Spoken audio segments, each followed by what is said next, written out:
누가가 누구일까라고 하는 생각을 하면서 1장 1절부터 쭉 읽어보면 사실 유일하게 복음서 중에서 성경책 중에서 이 책을 내가 왜 썼고 누가 쓰고 있고 어떤 목적 때문에 씁니다라고 하는 다소 뭐라 그럴까요? 글쓰기 교육을 받고 바로 뭔가 중간 과제를 내는 듯한 느낌이 누가복음에만 있어요. 그래서 누가복음을 여러분 딱 그 눈을 열고 이렇게 보시면 상당히 여러분이 조금 읽고 이해하기가 다른 여타 성경책보다 쉽다라는 생각을 하게 됩니다.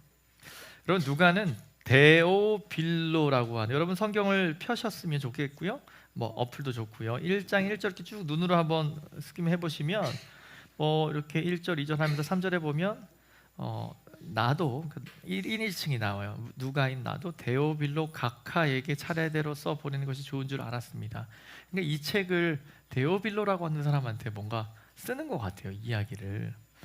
네, 여러분 데오빌로를 위해서 이 책을 썼고요. 여러분 아시다시피 누가복음이 끝나면 어떤 책이 시작되죠? 요한복음이지만 다른 사람이 쓴 책이니까 같은 사람이 지은 책, 누가가 하나 더 책을 쓰죠. 네, 사도행전이라고 하는 책이 누가가 기록합니다. 그래서 누가복음의 마지막 절과 사도행전의 1장은 연결이 되어 있습니다. 또 사도행전을 분류상 어떤 책이라고 분류하죠? 역사서라고 얘기해요. 역사서는 연대기죠. 그러니까 역사적인 시작부터 이렇게 이 다음에 이런 일이 있었고 그 다음에 이런 일이 있었고 앞에 있는 것이 인과관계가 있는 거죠. 원인이 돼서 그 다음에 결과로서 이런 일이 일어나고 이렇게 기록된 성경, 유일한 신약 성경의 역사서가 사도행전이고 그 책을 누가가 기록하게 됩니다. 여러분 그 이유와 상황은 알려져 있지 않지만 누가가 어떤 사람인지는 우리가 좀 알 수 있습니다. 이 사람을 좀 한번 생각해 보면 이 사람은 사도 바울의 신실한 동역자였어요. 바울이 말년에, 그러니까 순교를 당하기 전에 로마 제국 네로 황제 치하에서 이제 순교를 당하게 되는 것으로 봅니다. 그때에 디모데후서가 가장 마지막에 쓴 편지로 보거든요. 디모데에게 쓴 편지죠. 그런데 거기에 갑자기 이 누가라고 하는 사람이 나와요. 그러니까 디모데에게 사도 바울이 디모데후서 4장 11절에 이렇게 얘기해요. 누가만 용감하게 나와 함께 있다, 이런 얘기를 하거든요. 그러니까 아마도 누가는 좀 그런 사람 같아요. 용감하게 용기 있게 곧 처형될 이 마지막 바울과 함께 했던 사람. 이걸 두 글자로 뭐라고 하죠? 의리라고 하죠. 정말 여러분 웃음을 모르는군요, 잘. 네. 누가는 정말 의리가 있었던 사람 같아요. 끝까지 뭐 신앙도 있고 믿음도 있는데 여러분 믿음과 신앙이 의리로 표현되기는 조금 더 시간이 필요하지 않습니까? 아마 누가는 끝까지 바울의 동역자였던 것 같습니다. 또한 이 단순한 사실이 누가복음 이 저자인 이 누가라고 하는 사람의 성품에 많은 것을 좀 알려주는 것 같아요. 또 여러분 잘 아시다시피 이 사람의 직업이 뭐라고 하죠? 누가가 의사이거든요. 어디에 기초를 하냐면 여러분 그 골로새서에 나와요. 골로새서 4장 14절을 보니까 바울이 또 넌지시 이런 말을 쓰거든요. 편지를 쓰면서 사랑을 받는 의사 누가와 또 데마가 너희에게 문안합니다. 무슨 얘기냐면 지금 바울은 누가랑 데마라고 하는 사람과 같이 있나 봐요. 그래서 골로새 교회한테 저희 잘 있어요, 지금 옆에서 인사하고 있네요 라고 지금 글을 쓰는 거예요. 거기에 바울이 넌지시 설명하죠. 누가가 의사였다라는 거죠. 사랑하는 의사. 그런데 그가 또한 여러분 놀라지 마세요. 안 놀랄 거 아니까. 누가는 노예였어요. 노예. 이제 여러분 의아하죠. 왜냐하면 뭐 성경에 노예가 많이 등장하니까. 그런데 마태는 뭐 세리였으니까. 마가 이런 사람이 노예였다 그러면 뭐 그럴 수도 있죠. 그런데 누가는 직종이 뭐야? 전문직이잖아요. 의사라고 하면 사실 또 우리 지금 현대에도 굉장히 이런 자리가 위치해 있는 직종인데요. 그런데 당시 여러분 1세기에는 의사를 포함한 대부분의 전문 직종의 사람들이 대부분 노예였어요. 노예가 그런 일들을 했었습니다. 그러니까 노예가 그냥 많이 힘쓰는 그런 노예가 아니라 주인에게 종속이 되어서 주인이 원하는 일들을 위해서 살았다라고 하는 거죠. 여러분 1세기 노예들의 이름을 대개 두 가지 방식으로 이름을 짓는다 그래요. 노예의 이름을. 첫 번째는 주인이 바라는 바를 담아 이름을 지어준대요. 여러분 성경에 뒤에 보면 몬이라고 축약한 빌레몬서에 등장하는 바울이 오네시모라고 하는 사람을 만나게 됐는데, 빌레몬 이 사람 잘해줘, 괜찮은 신앙인이야. 근데 이 사람이 종이었거든, 노예였거든요. 오네시모의 이름의 뜻은 뭐냐면 유익한, 주인에게 뭔가 득이 되는, 이런 뜻이래요.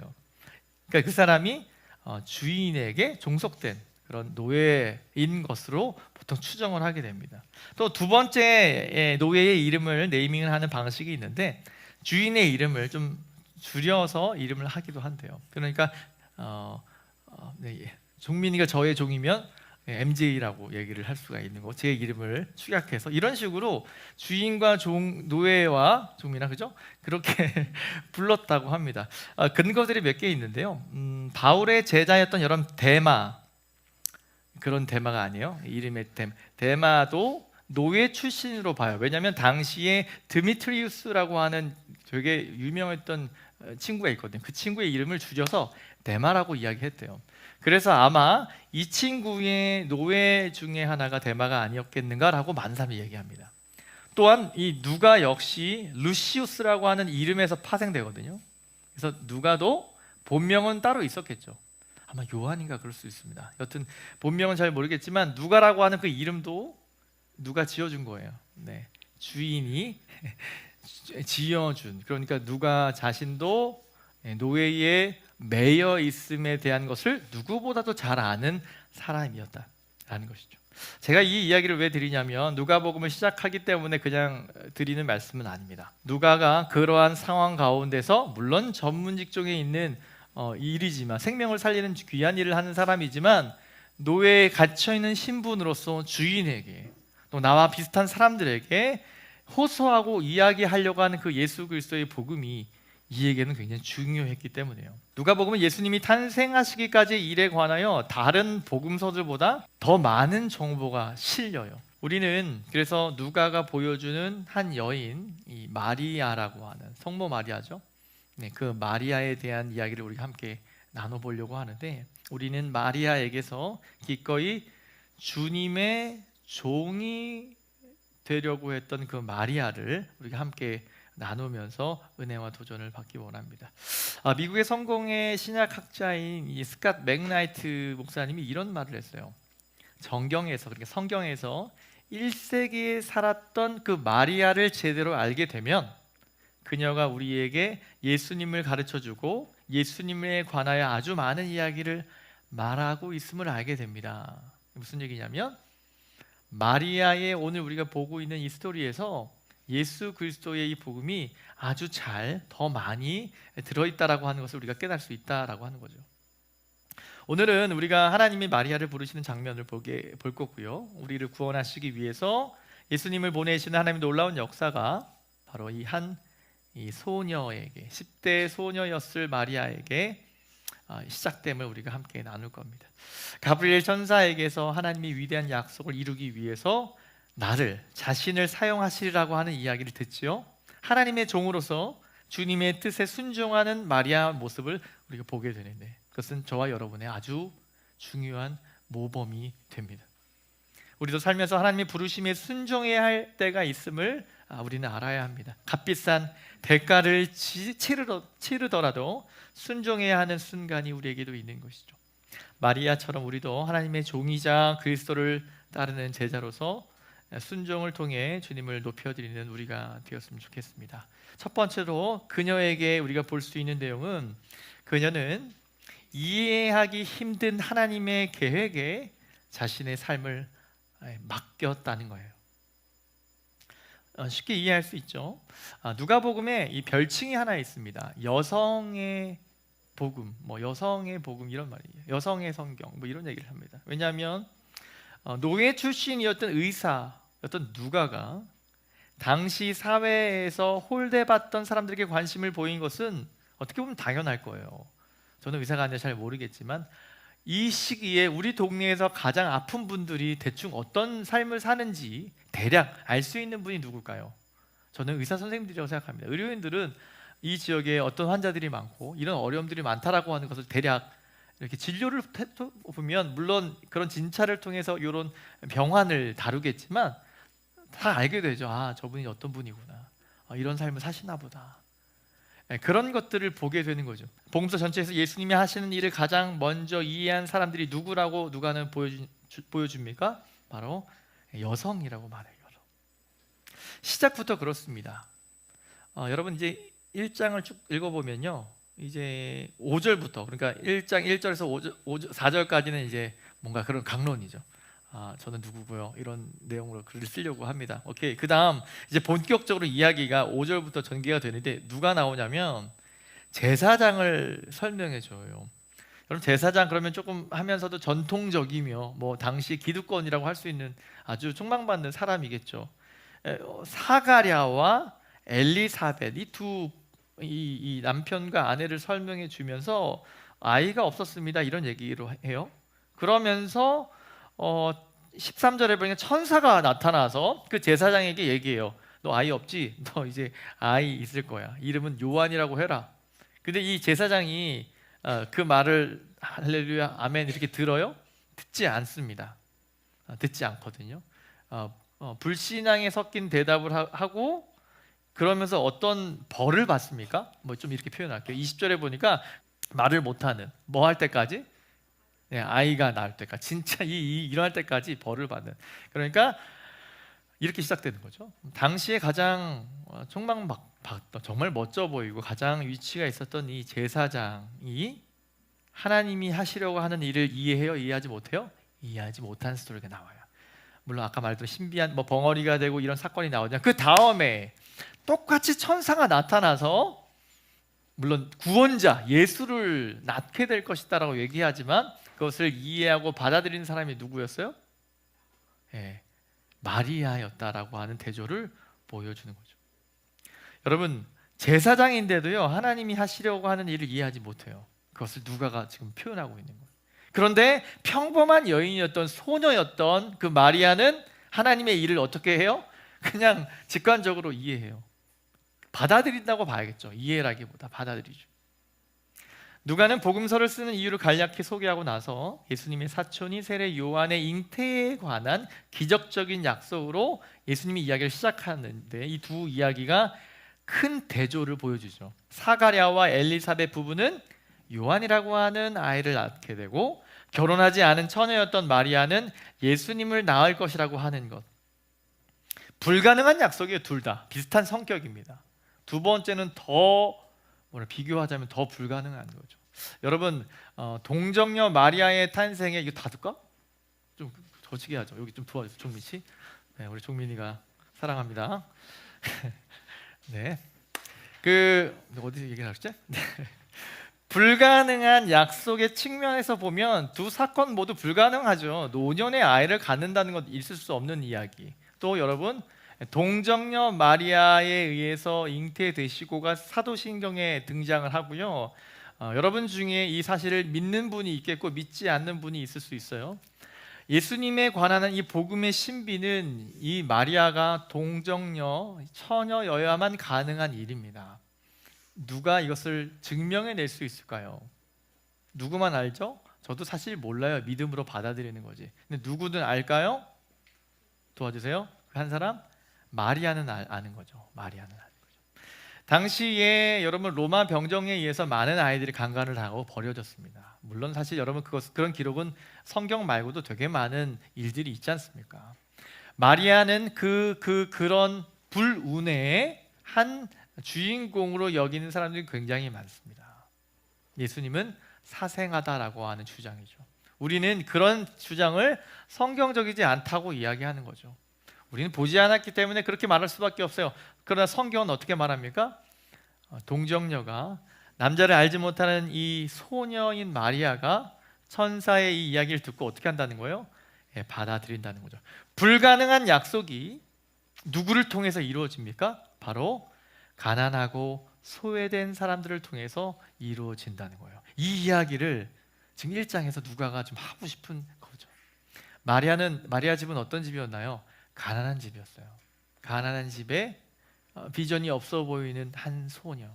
당시 로마의 압제에 조금씩 여러분 누가복음도 그렇고 그러니까 누가가 적었을 때 당시에 이 네로 황제 때문에 굉장히 핍박이 많았던 때예요. 그러니까 쉽사리 예수 복음 이야기하면 바로 목숨을 잃을 수 있는 그런 시기였습니다만 그럼에도 불구하고 이런 불가능한 약속을 그것을 붙잡았던 이 여인을 보여주죠. 누가는 복음서에서 웅장한 성전에 있는 한 신실하지 못한 제사장의 모습과 나사렛이라는 가난한 그 마을에 사는 한 신실한 소녀의 특별히 또예요. 천사는 똑같이 둘 다 만나는 거지. 가브리엘이라고 한 천사요. 네, 좋은 소식을 전하는 천사라고 하잖아요. 그 천사와 대면하는 장면을 우리에게 대조적으로 보여줍니다. 여러분, 이 제사장 사가랴는 뭐라고 얘기한 18절에 보면 이렇게 얘기해요. 내가 이것을 어떻게 알리요? 내가 늙고 내 아내도 나이가 많으니이다. 정말 어른이 하실 수 있는 대답이죠. 당연히 못한다라고 하는 얘기를 해요. 그런데 이 사람이 누군 거예요? 여호와 하나님을 경외하고 그 말씀으로 사는 사람이에요. 하나님이 여호와의 이름에 여호와 천사를 보내서 이렇게 하신다고 얘기하는데 이런 대답을 한다고 하면 이 제사장은 어떤 사람일까요? 네, 좀 생각해 볼 수도 있겠죠. 어떤 거에 말씀에 기초한 대답인가요? 아니죠. 현상과 상황을 바라보는 다소 불신앙적인 대답입니다. 그러면서 그 다음 절에 가브리엘이 뭐라고 얘기합니까? 나는 하나님 앞에 서 있는 가브리엘이라 이렇게 얘기해요. 제사장이 지금 정신없어 그럴 수 있잖아. 갑자기 나타나서 아들 낳을 겁니다 라고 얘기하니까 아니 뭐 말이 됩니까? 그러면서 다시 그 대답으로 어떻게 얘기하냐면 천사가 나는 여호와 하나님이 불러서 온 천사예요 라고 다시 확인시켜 준다는 거예요. 이제 대충 알아야 되는 거지. 아 이거 하나님의 말씀이구나라고 알아야 되는데 어떻습니까? 예, 받아들이지 않는다는 거죠. 여러분 이 대조를 한번 우리 마리아에게서 볼까요? 가난한 나사렛 마을에 사는 마리아도 이 천사를 만나요. 그녀의 유대식 이름은 미리암. 네, 미리암이에요. 자, 그러니까 히브리식으로는 미리암입니다. 그녀는 자신 앞에 나타난 가브리엘 천사에게 34절에 이렇게 대답을 합니다. 그러니까 가브리엘 천사가 나타나서 얘기하잖아. 안녕 하면서 너 이제 아이를 낳게 될 거야. 이름을 예수라고 해야 돼 라고 얘기했더니 뭐라고 대답해요? 나는 남자를 알지 못하니 어찌 이 일이 있습니까? 여러분 이것은 불신앙입니까? 아니면 신앙의 모습입니까? 불신앙의 모습이라고는 생각하기 어려운 뭐예요? 당연히 일상적이고 대한 대답이죠. 그러니까 네, 그런 거는 알아요. 남자 여자가 이제 이렇게 해서 아이가 낳는 거 저도 아는데 제가 아이를 낳는다는 게 무슨 얘기입니까? 라고 하는 어떻게 이런 일이 있을 수 있을까요? 라고 이야기하는 거죠. 자, 어떤 질문이냐면 사가랴와 마리아가 천사의 말이지만 하나님 말씀이죠. 하나님의 말씀을 대하고 있는 이 대조를 여러분 보시기 바라요. 그 다음에 천사가 마리아에게 뭐라고 얘기하는 줄 아십니까? 본문 28절을 보면 이렇게 얘기해요. 그에게 들어가 이르되 은혜를 받은 자여 평안할지어다 주께서 너와 함께 하시도다 하니. 은혜를 받은 자여라고 하는 말을 favorite one이라고 얘기하는데 하나님이 가장 좋아하고 즐겨하는 사람이라고 하는 뜻이에요. 이것을 한국말로는 은혜를 받은 자여라고 번역을 했어요. 어떤 강조를 하고 있냐면 정말 이런 일이 어떻게 가능하겠어요? 라고 하는 정말 가난하고 비전이 없어 보이는 한 소녀의 그 말을 그녀를 어떻게 대하고 있는 거예요? 예, 하나님이 가장 favorite 여러분 뭐 최상급으로 번역해야 되지 않은 거예요? 가장 좋아하고 사랑하는 사람이라고. 하나님이 이 마리아를 어떻게 본다는 거예요? 가장 사랑하는 사람으로 본다는 거죠. The Lord is with you. 주님이 너와 함께 있어. 가브리엘 천사의 인사에 사실 마리아는 당황하죠. 예? 가브리엘 천사는 어떤 뜻에서 마리아를 은혜를 받은 자의 favorite one이라고 부른 걸까요? 그는 하나님이 그녀에게 은혜를 베풀어 예수라 불릴 하나님의 아들을 낳게 하실 것이라고 그 이유를 전하죠. 무슨 얘기냐면 이런 얘기예요. 하나님이 다윗과 그의 후손에게 하신 그 약속, 우리가 지난주에 봤던 그 어마어마한 약속들이 누구를 통해서 이루어진다는 거예요? 너를 통해서 이루어진다는 거예요. 가난하고 아무것도 없는 그 10대 소녀에게서 이 일이 일어난다고 한다는 겁니다. 그분은 야곱의 집을 영원히 다스리실 것, 그 나라가 무궁할 것, 찢어지게 가난하고 외진 나사렛 마을에서 다윗의 영원한 왕위에 앉을 왕이 마리아에게서 태어난다고 하는 거죠. 여러분, 마리아의 질문은 사실 합리적입니다. 마리아의 질문에 대한 가브리엘 천사의 대답은 35절에 이렇게 얘기해요. 지극히 높으신 이의 능력이 너를 덮으시리니 이 일이 일어날 것이다. 그래서 우리는 사도신경에서 뭐라고 고백하죠? 동정녀 마리아에게서 나시고 뭐에 의해서 잉태됐어요? 성령으로 잉태되신 예수님이 그렇게 마리아에게서 나셨다라고 하는 거죠. 여러분, 어떠한 생물학적인 이야기로 설명할 수 없는 놀라움의 사건이 일어납니다. 놀라우신 이의 능력이 덮으시리니, 마리아에게 주님이 약속을 성취하시리라고 하는 확신을 주기 위해 가브리엘 천사는 이어서 이 이야기를 해줘요. 사실 너 나이 많은 친척 엘리사벳 알지? 알아요. 그분이 지금 임신한 지 6개월 됐다라고 얘기해 주는 거예요. 천사가. 그랬더니 헐 놀라는 거죠. 말도 안 돼, 이런 얘기를 하는 거예요. 그러자 38절에 그 다음에, 여러분 이게 놀라운 스토리예요. 이렇게 얘기했어요. 그 나이 많은 친척 그분이 임신했대, 6개월 됐어 라고 하는 얘기를 듣고 맞아 38절에 마리아가 뭐라고 대답하는지 여러분 눈으로 보고 있다면 같이 읽어보겠습니다. 시작. 마리아가 이르되 주의 여정이오니 말씀대로 내게 이루어지이다 하매 천사가 떠나가니라. 아멘. 그 친척의 임신 소식, 하나님이 하셨던 그 놀라운 이야기를 듣자마자 좀 기도 좀 해볼게요. 일주일을 좀 주세요. 그러니까 아니라 마리아는 이렇게 받아들인다고 하는 거죠.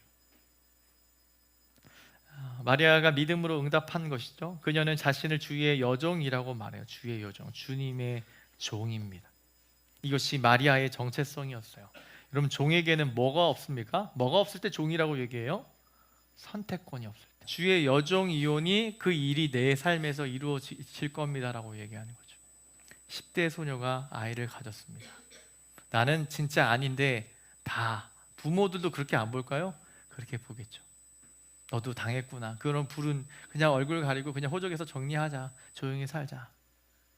여러분, 그렇게 살았던 이게 되게 많아요. 여러분, 성경에 안 나와서 그렇지 되게 많습니다. 그러한 삶을 걸어가야 되는 여러분 10대 친구도 얼마나 머리가 빠릅니까? 어떻게 살지 빤하거든.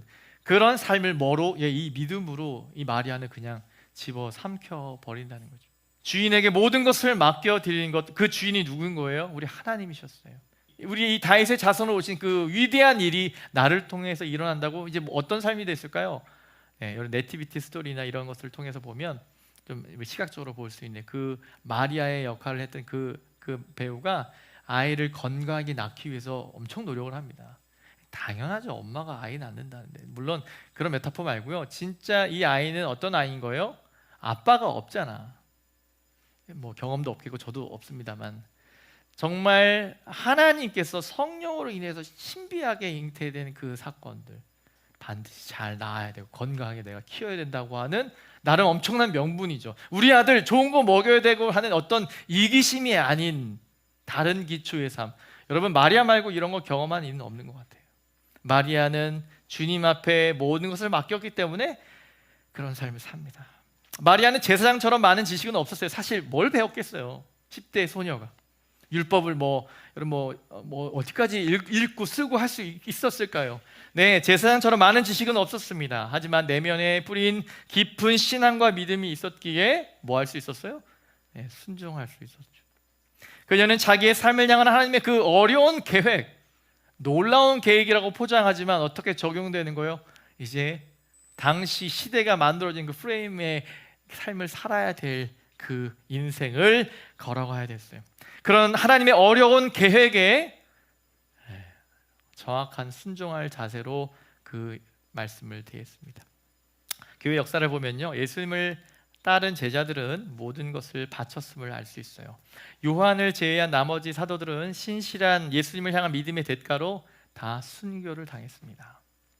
지금도 여러분 많은 그리스도인들이 여러분 잘 모르겠지만 그리스도를 위해 죽어가고 있습니다. 제가 얼마 전에 쇼츠를 하나 봤어요. 네, 제 쇼츠도 많이 봐주시고 또 메가드 목사님의 쇼츠 중에 이런 설교를 하셨는데 제가 참 마음을 많이 울렸습니다. 오늘의 이 마리아에게서 보여줄 수 있는 면이었는데요. 오늘날 크리스찬의 가장 큰 문제는 뭐냐면 하나님을 섬기는 게 아닌 것 같다. 그런 것 같아요. 그런데 뭐를 섬기냐면 하나님이 주신 것들을 섬긴다는 거죠. 하나님이 주신 것. 하나님 주신 거 좋은 거잖아요, 그렇죠? 그런데 하나님을 보면 뭐가 생각나요? 하나님 주셔야 되는 거죠. 하나님이 필요한 게 아니라 하나님이 주시는 게 필요한 거죠. 네. 하나님이 정말 우리가 정말 무엇을 갈망하고 있는가? 정말 여러분 무엇을 추구하고 무엇을 바라고 무엇을 믿고 사십니까? 날 향한 하나님의 계획을 믿고 삽니까? 여러분 얼마 가지 못할 겁니다. 흔들릴 거예요, 반드시. 그 계획이 어려운 계획이 되면. 우리가 붙잡아야 될 건 그 계획이 아니라 뭐죠? 하나님 자체이죠. 하나님 자체.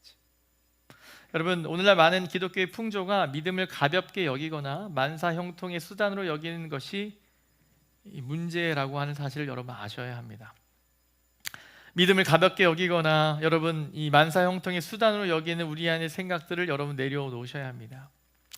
2차 대전에서 활약을 했던 독일의 신학자이자 순교자인 여러분 본헤퍼라고 하는 신학자를 아시죠? 이분이 뭐라고 얘기했냐면 예수님이 부르실 때 예수님의 부르심은 와서 죽으라라고 하는 명령이다. 좀 거친 분이에요. 이분이 그런 부분이 있었습니다. 당연하죠. 나치의 어떤 그런 항쟁에 맞서려면 여러분 이런 깡 없으면 안 되죠. 그런데 이 분이 우리에게 지금 하려고 하는 말을 여러분 좀 받아왔으면 좋겠습니다. 제가 지지난주까지인가요? 우리 내년 리더십을 위해서 여러분 리더로 섬기고 싶습니다라고 하는 이들을 바라보면서 많이 기도하면서 제가 한 달 정도 그들을 다 한 명씩 다 만날 건데, 그래서 제 회장님은 정해진 거 알죠? 우리 회장님 정했고 그래서 그 회장님이랑 얘기하는 게 1월 초에 내년 리더십에 대한 좀 공고를 하려고 해요. 12월 한 달 동안 그 리더들을 좀 만나려고 하는데 왜 그러냐면 저와 여러분이 하나님을 위해서 내가 무언가 감당하겠습니다. 내가 주님 앞에 이런 것을 드리겠습니다. 사역이라고 하는 말, 개인 사자가 아니죠. 하나님께서 하나님의 일을 맡겨주시고 하는 그 일, 감당하는 우리가 이 일이 우리 안에 너무 가볍고 우리 너무 편한 수단으로 우리가 생각하지 않는가라고 하는 거죠. 여러분 그렇지 않아요. 리더는 죽는 거예요. 와서 죽으라고 하는. 보네포 목사님의 뉘앙스를 빌리자면 여러분 리더가 된다는 것은요 마하나임을 위해서 죽으라는 거예요. 여러분 이 시대의 가장 큰 우상이 뭘까요? 돈이에요. 돈.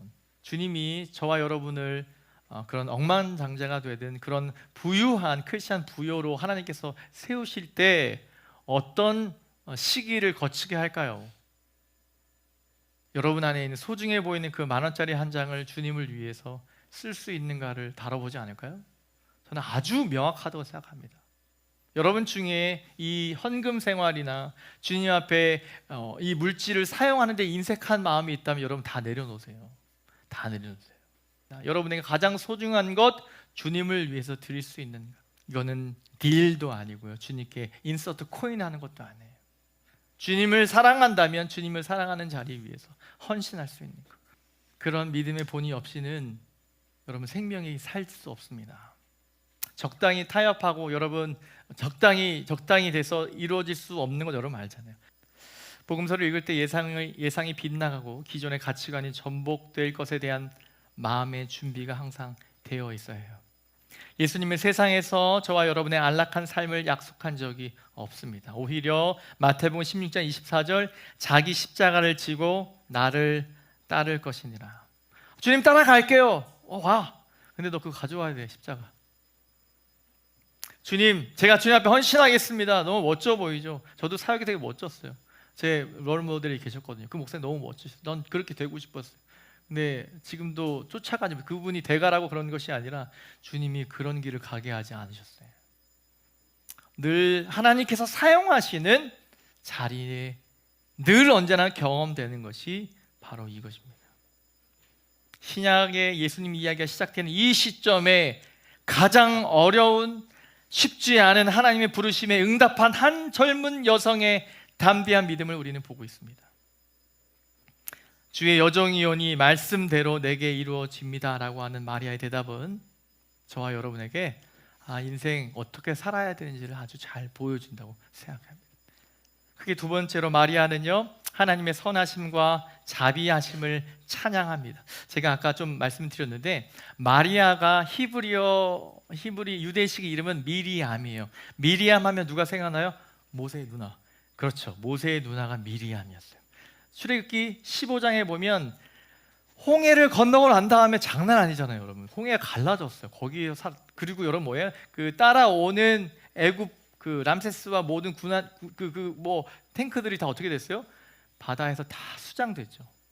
그러니까 뭐 했어요 그때? 미리암과 이스라엘 백성들이 하나님께 찬양을 하기 시작했죠. 출애굽기 15장에 보면 미리암의 찬양이 등장하게 되고 그때 예수 그리스도가 모습이 등장하게 됩니다. 여러분 누가복음 우리가 1장이 굉장히 길거든요. 46절부터 보면 마리아가 이제 찬양을 하기 시작하는데 그 모습은 우리에게 한 여인을 보여주는데 바로 미리암이 이스라엘 백성을 건져낸 다음에 하나님께 했던 찬양을 우리에게 상기시켜 줍니다.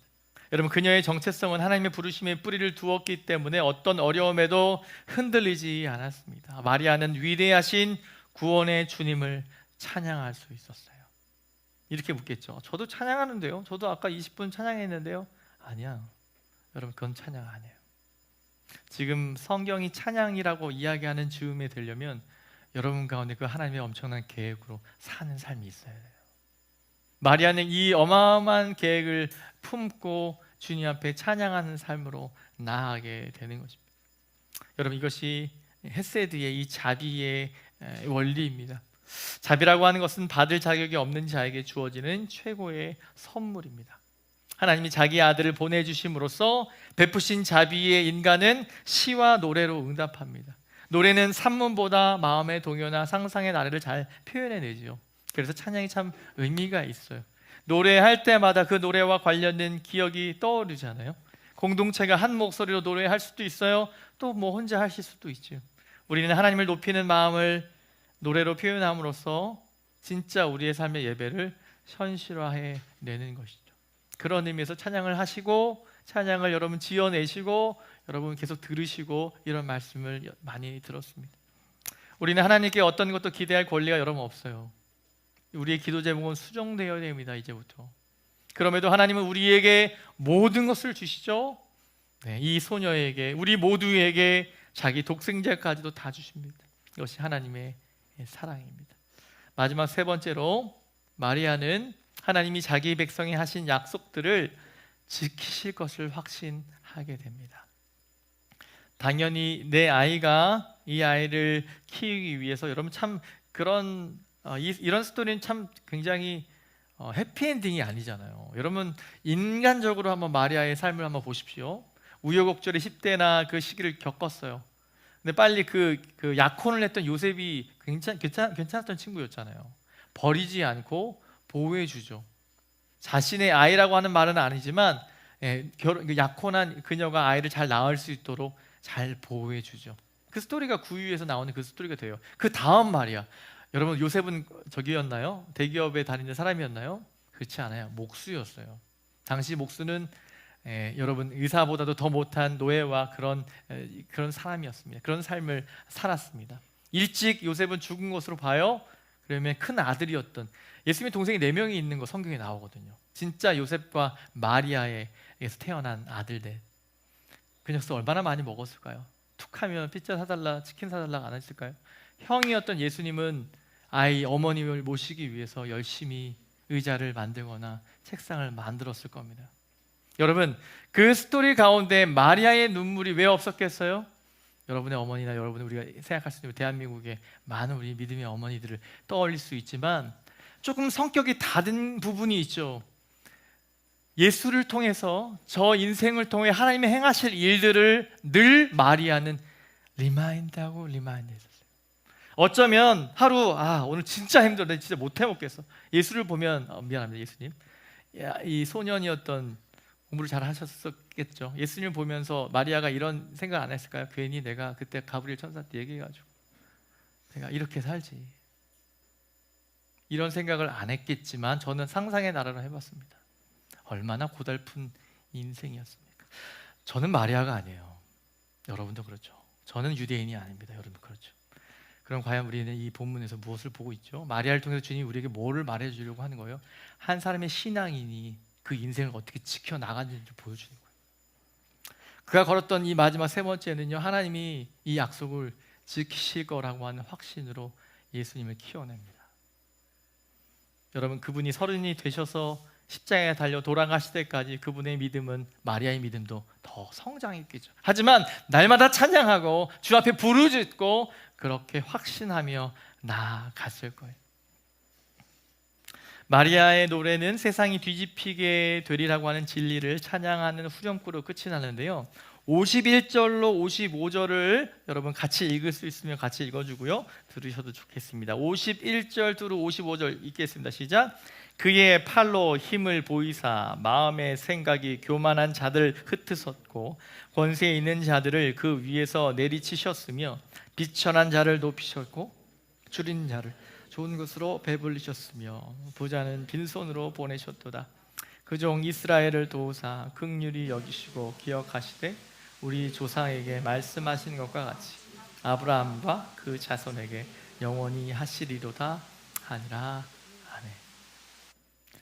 여러분, 지금 노래를 뭐 어떤 코드인지 모르겠지만 지금 노래를 하고 있잖아요.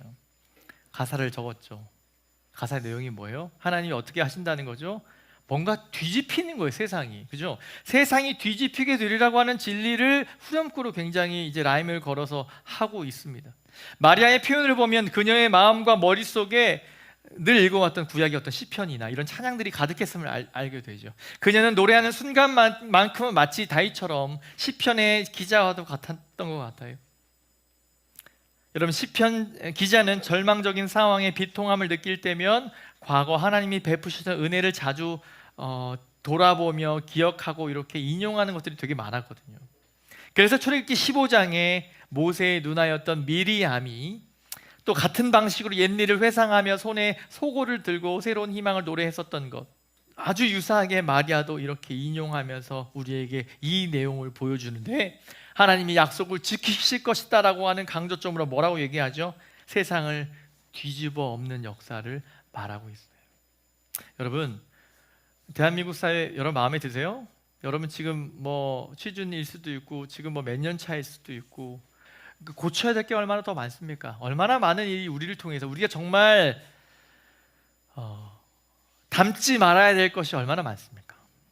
여러분, 그런데 우리가 어떻게 살아야 되는지를 이 마리아는 아주 정확하게 우리에게 말해주고 있는데, 우리는 그런 회사, 그런 사회, 나는 격리될 거야, 내일부터 난 기도원으로 들어갈 거야 라고 말하고 있지 않아요. 하나님 우리를 그곳에 보내셔서 어떻게 한다는 거예요? 그곳을 뒤집어 엎는다는 거예요. 뒤집어 엎어야 되는, 주님이 그걸 위해서 우리를 만드셨다는 거예요. 저는 교회에서, 여러분은 여러분 직장과 여러분 그 사회 그 여러 가지 부조리가 판치는 그 자리 가운데 한 해 보셨으면 그 따라가라고 하는 거 아닌 거 알잖아요, 여러분. 그래서 힘들잖아요. 목사님, 제가 이렇게 해가지고요, 회계사로 해가지고 시험 들어가 갔는데요, 이중자물 쓰래요. 이 몇 천만 원 매덕되는 거 그냥 이거 해야 되는 일을 이거 죄 같아요, 못 하겠어요. 그만둬. 실제 그렇게 그만두는 사람 봤어요. 여러분, 그렇게 해야 뒤집혀질까요? 네, 그분이 선택한 하나여서 저는 굉장히 멋지다고 말씀드렸습니다. 그러한 여러분 안에 이 떨림과 그 무게가 없이, 세상은 늘 그렇죠, 여기는 이렇죠, 여러분 이렇게 돼서는 하나님의 약속이 우리를 통해서 이루어짐을 볼 수 없다라고 하는 겁니다. 복음서들이 묘사하는 하나님은 늘 세상을 뒤집어 엎는 역사 중에 계셔요. 장차 태어날 새로운 소망은 성경 속 수많은 노래의 주제였어요. 이 소망이 소외된 자들, 심령이 가난한 자들에게 주어질 거라고 성경은 말하죠. 부유한 자가 되기 위해서 풍요로움을 버리는 법을 배우라고 주님이 말씀하시죠. 지혜로운 자가 되기 위해서 십자가의 어리석음을 받아들여야 된다고 성경은 말해요. 성숙한 자가 되기 위해서 뭐가 되라고 하죠? 예수의 가르침은 뭐예요? 어린아이가 되래요. 다르죠? 부처님의 가르침과 전혀 다릅니다. 여러분, 이 역설에, 그래서 저는 이렇게 얘기해봤어요. upside downness, 이게 내년 주제가 될 거예요. 한국말로 뒤집어 엎음이에요. 예수님은 모든 것을 이름으로써 모든 것을 얻죠. 예수님의 이 엄청난 대조. 고린도후서 13장 4절, 바울은 그리스도께서 약하심으로 십자가에 못 박히셨으나, 그러나 그 십자가는 어떻게 되죠? 고난을 받은 적이 있거나 아직 고난 중에 있는 사람들에게는 무궁무진한 힘이 되는 거예요. 주님이 이것으로 성취하셨듯이 우리도 이 고난을 통해서 하나님이 뒤집어 엎으시겠다라고 하는 확신이죠. 여러분, 초대 1세기에 사자밥이 됐던 크리스찬 중에 한 분이 사자에게 뜯겨지면서 어떤 생각하면서 했을까요? 예수 천사 불신족 이렇게 외쳤을까요? 아마도 이렇게 생각했을 겁니다. 주님이 날 위해서 살이 뜯기신 것처럼 나의 이 순교를 통하여 더 많은 후대가 예수를 알게 될 것을 바라봤다고 믿습니다. 그런 믿음이 한국교회를 만들어내고 선교의 사명을 감당하게 되는 겁니다. 이것이 바로 하나님 나라의 뒤집어 엎음, upside downness의 가치입니다. 근본적인 역전의 가치입니다. 그러나 교회는 이 가치를 너무 쉽게 저와 여러분 잊어버리곤 합니다. 능력이 필요하다고 말하는 이 시대에 이 헌신과 눈물과 이 희생의 이 마리아와 예수 그리스도의 이 가치에서 우리는 멀어져 있다라고 하는 거죠. 이런 사람 본 적 없어요. 주님, 저를 통하여 어떤 것을 뒤집어 엎으실 거예요? 왜 안 뒤집어 엎으세요? 라고 이렇게 금식기도 하는 사람 전 본 적이 없어요. 이것 때문에 금식기도 하죠. 왜 주님, 저는 좋은 이런 가치들이 오지 않는 것일까요? 왜 저는 연봉이, 왜 저는 취업이, 왜 저는 결혼이, 왜 저는 이런 아픔이 있습니까? 로 기도가 시작됐죠. 결론은 할렐루야 주셨어요. 박수하고 끝내요. 그 사람들 앞으로 어떻게 사는지 저는 몰라요. 그런데 아직까지 한국교회를 지키고 헌신하는 분들의 간증을 한번 들어보세요. 그런 분들 구하기 어려워요. 우리 장로님을 비롯해서 우리 한국교회에 그렇게 씨앗이 되시는 분들 들어보면 하나님이 이 모든 어려움을 견뎌낼 수 있는 인내를 주셨다고 말합니다. 여러분, 이게 패배주의입니까? 아니요. 마리아를 통해서 하나님께서 보여주시는 우리 인생의 가치를 보여주고 있는 거예요. 십자가의 가치가 무엇인지, 십자가의 도가 무엇인지를 우리를 보여주고 있는 것입니다. 하나님 우리를 높이실 때도 있고요, 낮추실 때도 있어요. 그것이 중요한 게 아니죠. 무엇이 중요한가요? 우리가 나아가려고 하는 일의 가치. 고난받은 이들은 마리아의 칼에 찔린 듯한 마음과 예수님의 못 박힌 손과 발을 보며 주님을 높였습니다. 그들은 고난 중에도 그들에게 가장 귀한 분은 하나님이시라고 고백을 했어요. 예수님께서는 십자가의 고난으로 세상을 구원하시는 역전을, 이 업사이드 다운네스를 보여주셨어요. 여러분, 뭐로 복음을 표현해내고 있습니다. 여러분, 이렇게 있다가 주님이 갑자기 지혜를 주셔서 내일 시험에 A+ 맞고 갑자기 대기업에서 특채가 된다? 여러분, 그런 일이 일어나지 않을 거예요. 그건 저주예요, 일어난다면. 그것이 예수의 가치고 하나님 나라의 가치라고 여기면 여러분 아무것도 모르고 계시는 거예요. 주님과 너무 거리가 먼, 하나님 주시는 거죠. 여러분, 그러니까 하나님 주신 거 사단이 준 거다 이렇게 얘기하는 분인데 저는 좀 동의하지 않고요. 하나님 허락하신 것이다라고 하는 측면에서 보면 어떻게든 시간과 이것을 통해서 인생을 통해 하나님께서 우리에게 주신 거죠. 네. 그것을 쫓아간다면 우리에겐 하나님이 없는 거예요. 하나님 주신 것만 남는 거죠. 어느덧 저 딸은 저를 좋아하게 되지요. 어느덧 제 딸은 원래는 제가 준 젤리를 좋아했었어요. 근데 이제는 저를 좋아합니다. 믿거나 말거나. 이게 자라가는 게 아닐까요? 자라가는 거 아닐까요? 저 정말 하나님, 우리 주님 사랑하십니까? 네, 제가 주님을 향한 사랑도 지금이 가장 정점이라고 저는 생각합니다. 주님이 주셨던 그 화려하고 멋진 사역의 어떤 빛 때문에 쫓아왔지만 전혀 그렇지 못했던 어려운 계획들을 지나고 나서 정말 위대한 예수 그리스도의 말씀의 가치를 깨닫기 시작되면 겸손하게 돼요. 소리가 나지 않게 돼요. 아무 무명한 자가 돼도 너무 기쁘고 감사하게 됩니다. 내 마음에 올라오는 여러 가지 마음들을 그냥 그렇게 버려도 괜찮아요. 왜요? 누가 생각나요? 여러분, 왜 히브리서에 이런 말씀이 있을까요? 온전케 하시는 이인 예수를 바라보라. 이게 무슨 말인지 알아요? 주님을 바라보면 여러분이, 이거 정말 말도 안 되는 상황인데 예수님을 보면 뭐가 돼? 말이 되는 거예요. 여러분, 그런 경험이 있을 때 우리는 성도의 삶이 하루하루 시작되는 거예요. 그러면 여러분 주위가 누가 되는 줄 아세요? 여러분 주위에서 여러분은 그런 그런 어텐션이 시작되게 되는 거죠. 복음의 가치가 시작되는 거죠. 하나님 나라의 가치를 실현하는 그리스도인들이 여러분 가운데 있지만 여러분 이제 더 큰 도전을 보여주셔야 됩니다. 이 뒤집어 엎음의 가치가 무엇인지 예수 십자가에서 발견했다면 그대로 살아가야 하는 것이죠. 오늘도 설교가 50분이 돼서 미안합니다만 결론을 내겠습니다. 마리아는 여성을 홀대하는 시대에 살았어요. 그런데 하나님의 불가능한 약속을 받은 사람은 누구였어요? 그녀였어요. 그녀. 다름 아닌 어떤 멋진 제사장이나 어떤 분이 아닌 아주 가난한 동네, 나사렛은 되게 가난한 동네거든요. 그 바다에서 나오는 물고기 팔아서 먹던 사람, 그 바다가 아니거든요. 그래서 분분해요. 왜 호수라고 얘기하는지 바다라고 얘기하는지 관점이 다 다르니까. 큰 어부는 어디가? 지중해 가야지. 근데 그 갈릴리 바다에 그냥 나오는 그걸로 먹고 사는 정말 서민 중에 서민이 나사렛에 있었습니다. 여러분, 거기에 사는 젊은 여성 마리아에게 하나님은 이 불가능한 약속을 보여주셨고 성취 또한 그녀를 통해서 이뤄냈어요. 여러분 참 신비롭지 않습니까? 작은 사무엘과 이 아무것도 모르는 그 마리아. 그러나 그 두 분에게 뭐가 있었어요? 뭐가 유사합니까? 하나님의 말씀으로 대하고 그것을 집어 삼키며 나아갈 수 있는 그 삶. 하나님이 함께 하셨죠. 그녀는 가브리엘 천사의 말에 지체 없이 직관적으로 반응함으로써 하나님을 향한 마음을 고스란히 드러냅니다. 하나님이 주인이시며 자신은 그분의 겸손한 종이라고 하는 사실을 아마 본능적으로 알았던 것 같아요. 여러분이 하나님의 친구입니까? 아니면 하나님의 종이십니까? 의미적인 말이지만 여러분 우리는 어느덧 예수님을 어깨에 너머로 왜 네가 내? 오늘 너가 뭐 준비하고 해봐. 그렇게 주님을 대하고 있지 않아요? 여러분 주님이 내게 친구라고 얘기했지 내가 주님을 친구라고 얘기하면 안 해요. 안 돼요. 주님은 우리를 친구로 부르시지만 우리는 언제나 그분은 우리의 주인이에요. 주인. 그래서 우린 주여라고 부르는 거예요. 왜 주여라고 부르는 건지 아십니까? 내 인생에 우리의 모든 인격의 주인 되시는 그분 앞에 여러분 정말 예수를 우리의 주님으로 인정하고 고백하는 이 하루로 이 한 주로 승리하는 여러분 되시길 주님의 이름으로 축원합니다.